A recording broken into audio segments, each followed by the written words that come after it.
వాము పువ్వు చూశారు కదా. వాము పువ్వు అంటే ఈ విధంగా ఉంటుంది, క్రిస్టల్స్ గా వస్తుంది. జై శ్రీరామ్, అందరికీ నమస్కారం. నేను మీ ప్రదీప్ని. వాగర్ధావివ సంపృక్తౌ వాగర్ధ ప్రతిపత్తయే జగతః పితరౌ వందే పార్వతీ పరమేశ్వరౌ. అందరికీ నమస్కారం. మా తల్లిదండ్రులకి, పెద్దలకి, గురువులకి పాదాలు పట్టి ప్రార్థిస్తూ ఇప్పుడు నేను తెలియజేయబోతున్నాను ఒక అద్భుతమైనటువంటి, మన పెద్దలు మనకి ఎప్పుడో సూచించినటువంటి పురాతన ఆయుర్వేద వైద్య చిట్కా.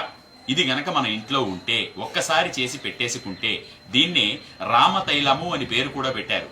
శ్రీరామచంద్రుడు, సాక్షాత్తు శ్రీరామచంద్రుడు 14,000 మంది కరదోషనాథులను తన ఒకే ఒక్క రామబాణంతో ఏ విధంగా దూరం చేశాడో, అలాగే ఎన్నో ఆరోగ్య సమస్యలను దూరం చేసేటువంటి ఒకే ఒక వస్తువు, అది కూడా మీరు ఇంట్లోనే తయారు చేసుకునే విధంగా ఉండాలని చెప్పి, మీకు అర్థం కావాలని చెప్పి తీసుకువచ్చి చేసి మరీ చూపించడం జరుగుతుంది.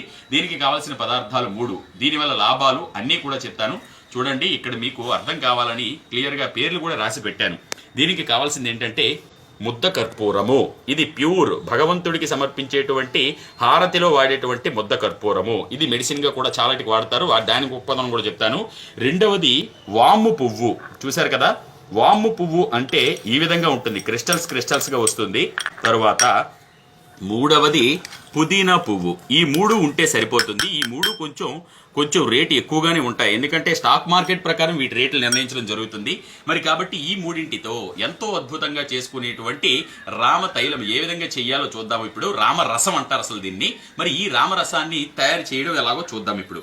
ముందుగా 50 గ్రాములు 3 సమపాళ్లలో తీసుకోవాలి. ముందుగా చూడండి, మీరు చూస్తుండగానే కరిగిపోతుంది, కరిగి నీరైపోతుంది. పుదీనా పువ్వుని ఒక 50 గ్రాములు తీసుకోండి. తరువాత వాము పువ్వుని కూడా ఒక 50 గ్రాములు తీసుకోండి. తరువాత మన ప్యూర్ ముద్ద కర్పూరం క్యాంపోర్ ఒక 50 గ్రాములు తీసుకోండి. మరి ఈ విధంగా తీసుకున్న తర్వాత మీరు చేయవలసింది ఏమీ లేదు. దీన్ని చూశారు కదా, ఇలా విడిచిపెట్టేస్తే మన కళ్ళ ముందే దీన్ని ఇలా పక్కన పెట్టేయండి.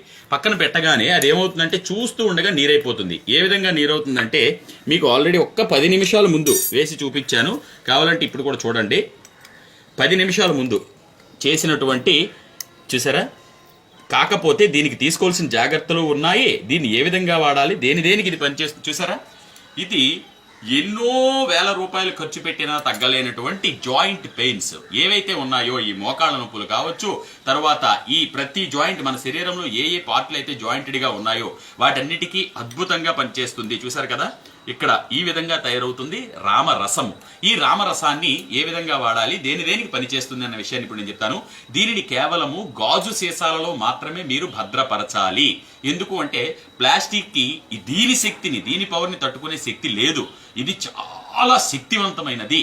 అద్భుతంగా ఇల్లంతా పరిమళిస్తుంది అనమాట, అంత మంచి సువాసనగా ఉంటుంది. ఇది కరిగి బయటని పెడతారు కదా, ఈ విధంగా 50 గ్రాములు పెట్టగానే, బయట వదిలిపెట్టగానే కరిగి నీరైపోతుంది. దీన్ని, ఈ రామరసాన్ని ఒక గాజు సీసాలో భద్రపరచండి.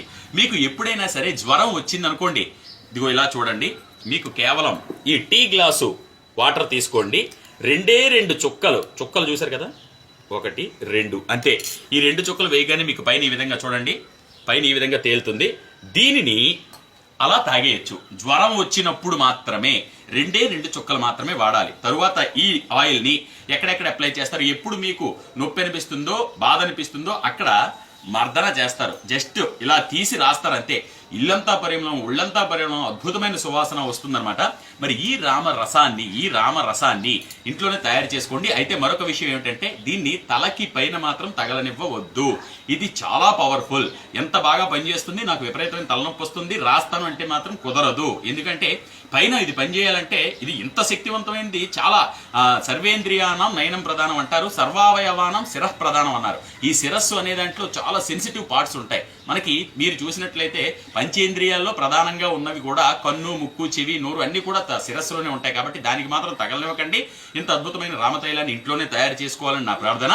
మరొక విషయం ఏమిటి అంటే, ఈ రామతైలం ఇంకా మీకు గ్యాస్ట్రిక్ వచ్చింది అనుకోండి, అప్పుడు మీరు ఏమాత్రం కంగారు పడకండి. కడుపులో మంట, ఉబ్బరం, పైకి రావడం, అరగకపోవడం ఇవన్నీ ఉన్నప్పుడు కూడా ఇదే టీ గ్లాస్ నీళ్లు తీసుకొని ఇలాగే 2 చుక్కలు వేసి దాన్ని బాగా కలిపి అదే విధంగా సేవించవలసి ఉంటుంది. తాగేస్తే మీకు వెంటనే ఇక్కడ రిలీఫ్ వస్తుంది.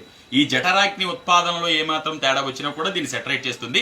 ఎలాంటి జాయింట్ పెయిన్ అయినా అద్భుతంగా నయం చేస్తుండడంలో ఏమాత్రం సందేహం లేదు. ఎందుకంటే మన పూర్వీకులు, పెద్దలు, జ్ఞానులు, మహానుభావులు ఆయుర్వేద గ్రంథాల్లో, ఆయుర్వేద శాస్త్రాల్లో తెలియజేసిన మహా అద్భుతమైన రామరసం. ఇప్పుడు ఒక్కసారి ఇలా చూడండి, ఇప్పుడే నేను వేశాను కదా, ఇది ఏ విధంగా కరుగుతుంది అనడానికి ఇదిగో చూశారు కదా, ఇందులో తడి చూడండి మీరు. ఇందులో మీరు ఏమీ కలపక్కర్లేదు. దీన్ని ఇలాగ గాలిలో వదిలేస్తే చాలు. పూర్తిగా నీరైపోయిన తర్వాత మాత్రం మీరు దీన్ని ఒక గాజు సీసాలో భద్రపరచుకోవాల్సి ఉంటుంది. కాబట్టి ఇంత అద్భుతమైన తైలాన్ని ఇంట్లో తయారు చేసుకుని మంచి ప్రతిఫలం పొందాలని మనస్ఫూర్తిగా కోరుకుంటున్నాను.